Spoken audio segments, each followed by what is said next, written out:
In the dark silence of space, a small alien planet cried out for help. Its skies were burning. Strange metal machines had come from above, without warning, without reason. They moved across the land like a wave of fire, destroying cities, crushing defenses and turning green forests into black ash. The people of the planet, called the Zalari, had never seen such power. They were peaceful scientists and explorers. War was not in their nature. Their weapons were old. Their ships were slow. Their voices shook as they sent out one last message. Into the stars, an SOS, a call for anyone, anywhere to help them before they vanished forever. The signal flew through space for days, then weeks, then months. Many civilizations heard it, but most turned away. Some were too weak, others were too afraid. A few didn't care. But then, the message reached a blue and green planet, hidden in a distant corner of the galaxy. The planet's name was Earth. The humans listened to the message. Their leaders didn't speak much, they didn't send a reply. They simply nodded. And then they prepared their fleet. The humans were not like the Zalari. They were from a death world, a place full of storms, volcanoes, deadly animals, and fierce survival. On Earth, everything fought to live. The air, the land, the sea. Each part of the world taught humans to be strong. Over thousands of years, they learned to fight not just with weapons, but with their minds. Their history was full of wars, disasters, and victories. And they had turned all that pain into power. When humans build warships, they don't build them to scare. They build them to end fights before they begin. Black steel, thick armor, weapons that could cut through planets. These were not ships for rescue. These were ships for war. The human fleet launched silently. No music, no cheers. Just the cold engines of machines built by a race that had learned never to trust too easily. Back on the Zalari homeworld, the last city was under siege. The machines had broken through the outer walls. Families hid in underground shelters. The leaders gathered in the control room, staring at the sky, hoping for a miracle. Then the sky changed. One by one, massive shadows appeared in orbit. Hundreds of dark, silent warships. No symbols, no greetings, just presence. The Zalari looked up, confused and afraid. Is this another enemy? Someone whispered. But then, something happened. A beam of light cut down from the largest ship. A sleek, black dropship flew down like a falling star. It landed just outside the city. From its side, humans walked out. Tall, calm, wearing dark armor that made no sound. Their faces were hidden behind helmets. Their weapons were heavy, glowing slightly with energy. The Zalari ran to greet them, but the humans didn't speak. They simply scanned the area, raised their weapons, and opened fire. Not on the Zalari, but on the enemy machines. The battle was fast. Too fast. The Zalari watched in shock as the human soldiers moved like shadows, each shot landing with deadly precision. The machines that had destroyed entire armies fell in seconds. In less than 20 minutes, the battlefield was silent. Not one human was hurt. Then, without a word, the humans returned to their ship and flew back to orbit. The Zalari didn't know what to think.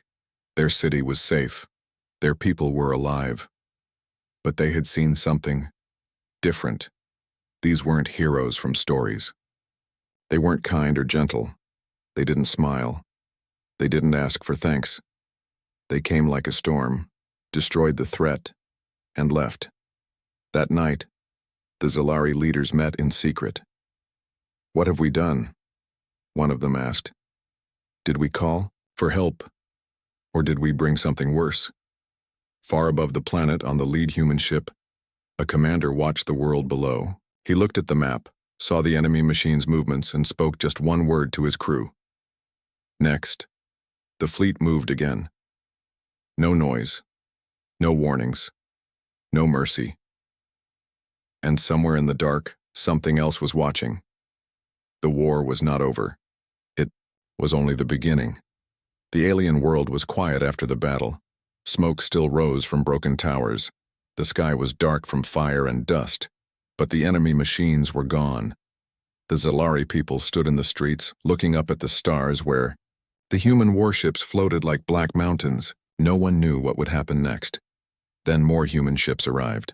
Small ones shaped like arrows flew down from orbit. They landed near the city. More soldiers came out, quiet, serious, and fully armed. They didn't talk to anyone. They moved through the city, scanning the ground, checking buildings, and placing strange metal devices everywhere. The Zalari watched from a distance. Some were thankful, others were afraid. These soldiers didn't act like friends. They didn't help the injured. They didn't explain anything. They didn't even take off their helmets. It was like watching machines, not people. A child walked up to one of them and offered a small flower. The human looked down, said nothing, then walked away. The flower dropped to the ground. The Zalari leaders sent a message to the human fleet. They asked for a meeting, a chance to speak face to face. The humans agreed. But when the meeting happened, it wasn't what the Zalari expected. Inside a large room with metal walls, 5 human commanders stood in armor. Their faces were cold. They didn't smile. They listened carefully but said very little. The Zalari leaders tried to thank them, tried to understand them. One of them asked, "Why did you come? What do you want from us?" The human commander finally spoke. His voice was deep and calm. "We received your signal. You said your people were dying. We don't ignore cries for help." "But you didn't send a message," one Zalari said. "You sent warships." The commander replied, "Because we don't come to talk. We come to stop threats. Fast." The room went silent. The humans left the meeting shortly after. They gave no orders, no instructions. Only one sentence remained in the air. "Stay out of the way." Outside, more ships arrived. Heavy tanks, combat walkers, drone swarms. The human force was growing. It looked more like an invasion than a rescue. Then the humans found something in the mountains, a machine base hidden underground. It was not just a camp, it was a factory, building more enemy machines. The enemy wasn't finished. It was only starting again. That night the humans struck. The sky lit up with fire, missiles flew, railguns roared, human dropships landed in waves. The factory was defended by hundreds of battle machines, but they were no match for Earth's soldiers. The humans moved fast, without fear, without pause. Even when they were hit, they kept going. Like ghosts made of steel, the Zalari saw everything on their screens. They couldn't believe what they were watching. The humans fought like creatures from nightmare stories, too fast, too strong, too deadly. When the battle ended, the ground was black. The factory was gone, nothing was left. Still, the humans didn't celebrate. They just loaded their gear, checked their weapons, and waited for the next mission. The Zalari leaders gathered once more. "We don't understand them," one said. "They saved us, but they scare us more than the machines ever did." Another replied, "They are not like us. They are not like anyone we've ever met." And they were right. Because humans were not explorers. They were not diplomats. They were something else. They were Deathworlders, and they had just begun their march. In the deep space above, the human fleet picked up a strange signal. A faint echo. Another world. Another threat. Another mission. Without a word, the ships turned. The war was moving forward, and Earth was leading it. Earth was. The next morning, the sun rose over the burned land. The city was quiet, but the humans were already moving. Their war machines rolled through the streets. Drones flew above the buildings, scanning everything. The Zalari stayed inside, watching, from windows. No one dared to speak to the soldiers. Then, a loud sound shook the ground. A deep, rumbling noise came from the sky. The humans looked up. More enemy machines were coming. Hundreds of them, flying fast like metal insects. It was another wave of attack. The enemy had returned. Alarms rang in the human base. Soldiers ran to their positions. Tanks turned their guns to the sky. The humans did not panic. They had been waiting for this. The enemy machines dropped from the clouds, firing lasers and missiles. They moved quickly, surrounding the city from all sides. The Zalari screamed and ran for cover. The sky turned red from the explosions. Then the humans struck back. In 1 second, the air was filled with thunder. Human railguns fired from the rooftops. Drones shot down enemy fighters with deadly aim. Ground soldiers launched missiles that chased the enemy machines like fireballs. The battle had started, and it was like nothing the Zalari had ever seen. The humans moved with perfect speed. They didn't shout. They didn't hesitate. One team covered the streets. Another defended the air. Snipers hit targets from impossible distances. Heavy walkers stepped into the field, crushing anything in their path. Wherever the enemy attacked, the humans were already there, waiting. The Zalari watched in shock. Their world had known peace for centuries, but now they saw what real war looked like. A group of enemy tanks rolled through the North Valley. Human bombers dropped from the clouds like silent birds. In 10 seconds, the tanks were gone. Another wave of spider-like machines climbed the city wall. Human flame units met them with fire. They melted the machines into pools of metal. By the end of the hour, nothing was left of the enemy. The battlefield was silent again. The humans stood in the smoke, not cheering, not smiling. They only checked their weapons, counted their dead. There were none, and waited for new orders. One young Zalari child asked her mother, "Are they heroes?" Her mother didn't answer. Later that day, the Zalari leaders met the human commander again. They thanked him for saving the city. "We didn't come to save," the commander said. "We came to end the threat." "But how did you do it?" a Zalari asked. "We fought for months and lost everything." "You fought for 1 hour and won." The commander looked at him. "Because we're from Earth." The room was quiet. He continued, "Our world is not soft like yours. We grew up fighting. Every part of Earth tries to kill you. The cold, the heat, the animals, even the air. We had to become strong. If we didn't, we died." The Zalari leaders sat in silence. "You called for help," the commander said. "But when Earth answers, it answers with war." He walked out, leaving the Zalari unsure whether to feel safe or afraid. Above the planet, in the command ship, a signal came in: a new world, a new enemy, a new fight. The humans changed course. Their next destination was already set. They would leave the Zalari behind. Safe, yes. But shaken. The Deathworlders were not saviors. They were a storm, and the storm was moving again. Far away from the Zalari planet, deep in space, the human fleet moved like a silent wave. The stars around them looked peaceful, but inside the ships, everything was ready for war. Soldiers cleaned their weapons. Engineers checked the engines. Drones flew through narrow halls carrying parts and tools. No one laughed. No one rested. Earth was not finished yet. Inside the command ship, a young Zalari sat quietly in a guest room. Her name was Leah. She had asked to travel with the humans, to understand who they really were. The humans had agreed, but they didn't answer her questions. They only said one thing: watch, learn. And so she did. She watched how the humans trained. Even in space, they ran, lifted, practiced shooting, and studied maps of unknown planets. They never stopped. They were always ready.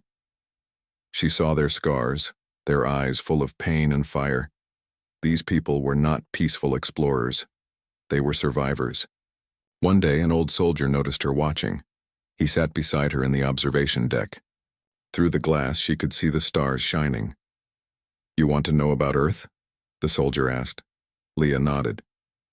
"Earth is not like your world," he said. "It's beautiful, but dangerous. Too cold in the north, too hot in the south. Poisonous plants, wild storms, giant animals that can kill you in seconds." Leah listened with wide eyes. "Everything on Earth fights to live," the soldier continued.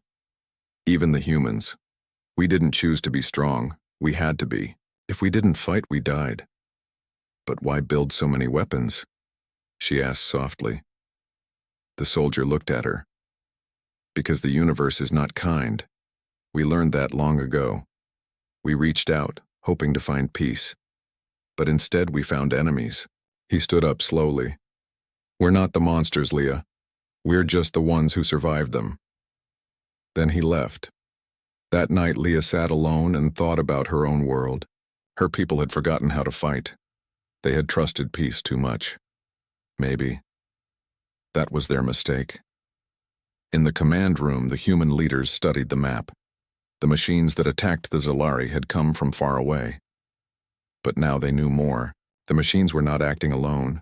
They were built by someone else, someone smarter, someone older, an old enemy of Earth. Long ago, this enemy had tried to take Earth. They had sent ships and armies, but they didn't understand what Earth was. They didn't know what it meant to fight Deathworlders. They lost. Now they were back, quiet, hidden, sending machines to do their work, starting wars on soft worlds. And once again, they had made a mistake. They had brought the humans into it. Back in the training room, Leah saw a group of soldiers working on something. A tall metal robot shaped like a man. It was strong and fast. She asked what it was. "This is a warframe," one soldier replied, "built for fighting in dangerous places, places where no one else can go." "Why do you need that?" she asked. The soldier smiled. "Because where we're going next, no one's coming back unless they're ready." Leah understood. The humans were not just trying to win, they were trying to send a message. She asked one last question. "What do you want from the galaxy?" A nearby officer answered her with a calm voice. "Nothing. We don't want your land. We don't want your power. We just want this universe to understand one thing." He paused. "Don't mess with Earth." The fleet continued to move through the stars, faster, sharper, ready. The galaxy had not taken the Deathworlders seriously before. Now it had no choice. Because Earth was awake, and Earth was angry. The human fleet reached the edge of a dead star system. No light came from the cold sun. The planets were silent, floating in darkness. Long ago, something had lived here. Now only ruins remained. Broken cities, cracked satellites, burned space, stations drifting like ghosts. But there was one thing still working. A signal. The same signal the Zalari had sent. A fake SOS. A trap. The humans had followed it. Inside the lead warship, the commanders watched the data on the screen. The enemy was close, hiding behind the third planet, a giant station made of black metal, shaped like a spider. It wasn't just a machine factory. It was a hive. Inside it, millions of enemy units slept, waiting. "They thought we'd walk into the trap," said the commander. "They don't know us." The humans began to prepare. This would not be a small battle. This would be war. Leah stood in the observation room again. She had seen the soldiers fight before, but this was different. Their voices were lower, their eyes were sharper. This time, they were not just defending others. This time, it was personal. The war meeting was short. We strike fast. We strike hard. No survivors. The humans launched. Their ships flew like arrows through space. Silent. Deadly. As they neared the station, the enemy woke up. Red lights flashed. Hundreds of machines poured out. Fighters, cruisers, walking tanks. The sky turned red with laser fire. But the humans didn't slow down. First came the drone swarm, thousands of small machines flying ahead like insects, jamming signals and hitting weak points. Then the bombers, dropping smart bombs that dodged enemy fire. Then the gunships, cutting paths through the chaos. And finally, the soldiers. They dropped from orbit in pods, landing on the surface of the station with a crash. Their armor lit up, their weapons locked in. They went inside. Leah watched it all on the screen. It didn't look like a fight. It looked like revenge. The enemy machines fought back hard, but they were built to scare soft worlds, not to face Earth's fury. Inside the station, the halls filled with fire and gunshots. Human soldiers moved room by room, clearing everything. Their voices stayed calm over the radios. Sector A cleared. Sector B, enemy down. Moving to core. Then something unexpected happened. In the deepest part of the station, the humans found a command room, and inside a creature was waiting. It wasn't a machine. It was alive, tall, thin, with pale skin and black eyes. It spoke through a translator. "You don't belong here," it said. "This galaxy is ours. You are nothing but animals from a violent world." The human captain stepped forward. "Then why are you hiding behind machines?" the creature hissed. "Because you are a mistake. You were not supposed to survive. Earth should have died long ago." The captain raised his weapon. "But we didn't. And now we're here." He fired. The war ended in a flash. The station was destroyed from the inside. Human ships pulled back just in time. The explosion lit up the dead system like a new sun. Leah sat in silence. She had seen what happened. Earth had faced something ancient and destroyed it. Back on the ship, the commander spoke to his crew. "We didn't start this war. But now that it's begun, we finish it." Across the galaxy, signals were picked up by different worlds. Soft worlds, safe worlds, worlds that had once ignored the Zalari's cry for help. Now, they saw something new. A warning. The Deathworlders were out there, and they were not afraid. The galaxy was changing. News of the battle spread fast. A dark station, full of machines, destroyed by humans in one strike. The ancient enemy, dead. The signal traps, silenced. Worlds that had once laughed at Earth now stayed quiet. They had seen what happened when humans went to war, but Earth didn't stop. The human fleet moved again. Not to conquer, not to rule, but to clean the stars of danger. The old enemy had many hidden outposts, many dark factories, and Earth planned to destroy them all. Leah was still with the fleet. She had learned much about humans, but one thing still stayed in her mind. Why did they fight so hard? She found the same soldier she had spoken with before. He was resting, but his armor was still close, always ready. "Why do you keep going?" she asked. "The enemy is gone. You already won." The soldier looked at her. "We didn't win. Not yet." "Then when will you stop?" he answered slowly. "When no child has to scream into the stars and pray that someone listens. That's when." Leah felt the weight of his words. This war was not just about revenge, it was about making sure no other world would suffer like hers did. Meanwhile, the humans found something terrible, a new signal. Stronger, clearer. Not a trap this time, but a command signal. It was still active, still sending orders to machine, armies across the stars. And it wasn't coming from a factory. It was coming from a living world, a core world of the ancient enemy. They had found the source. It was a giant planet, protected by defense rings, space towers, and a black cloud of machines. No one had ever attacked it.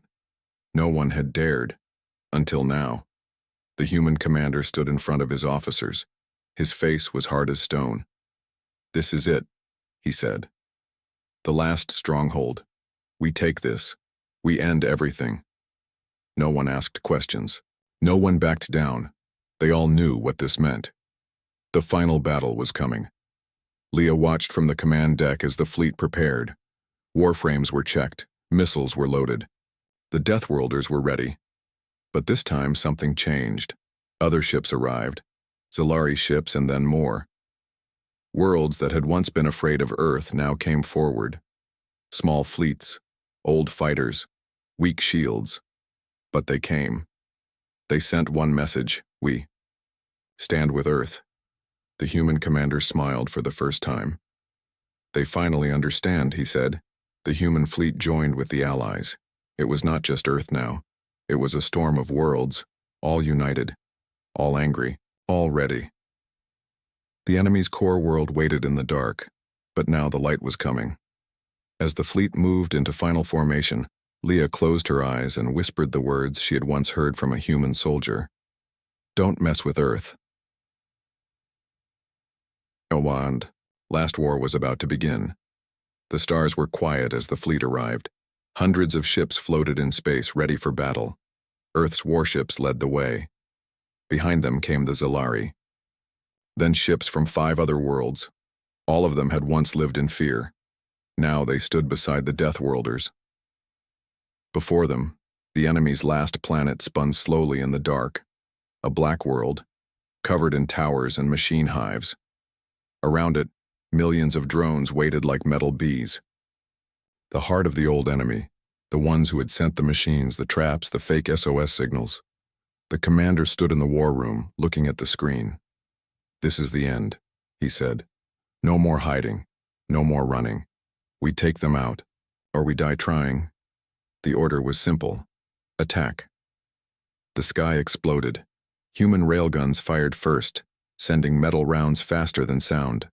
Allied ships launched waves of missiles. Drones swarmed into the enemy cloud. Fighters danced between beams of red and white light. The enemy fought back hard. Their machines were endless. They came in waves, fast and deadly. Allied ships were torn apart. One Zalari cruiser took 5 hits and still kept firing. On board, the crew shouted, "For Earth!" Inside the chaos, human drop pods flew toward the planet. Thousands of soldiers, falling like shooting stars. They hit the surface and moved fast, taking ground, clearing towers, planting charges. Leah was with them. She wore light armor, and her hands shook, but she followed the humans. She had seen too much to stay behind now. She had to see the end. The ground was a nightmare. Black soil, burning air, machines coming from every hole. But the humans kept pushing forward, and then they reached the core. A huge structure rose in front of them. A command center tall like a mountain, pulsing with red lights. It was sending orders across the galaxy, keeping the war going. Inside, the final enemy waited. It wasn't a soldier. It wasn't a robot. It was a mind, a massive, alien brain, half organic, half machine. Connected to everything, it spoke in many voices. "You cannot win," it said. "You are violent. You are unstable. You do not belong in the stars." The human commander stepped forward. "We don't belong," he said. "Then why are we the only ones you fear?" The mind pulsed with hate. "You are chaos." The commander raised his weapon. "No, we are Earth." And he fired. The core exploded in a flash of white fire. All around the planet, the machines stopped. The towers went dark. In space, the enemy ships lost power. The war was over. Silence fell. Then cheers. Across the fleet, Allied crews shouted, with joy. The Deathworlders had done the impossible. They didn't just win a battle. They ended a war that had lasted for centuries. Leah stood in the smoke, looking up at the sky. The stars were peaceful again. Later on Earth, the heroes returned, not as conquerors, but as protectors. Statues were raised, songs were sung. Children on 100 worlds now played games where they pretended to be human soldiers. The message was clear. If you are in danger, call Earth. But know this: Earth never sends diplomats. Earth never sends peace talks. Earth sends warships, because Earth is not a safe world. It is a death world, and when it answers, the galaxy listens.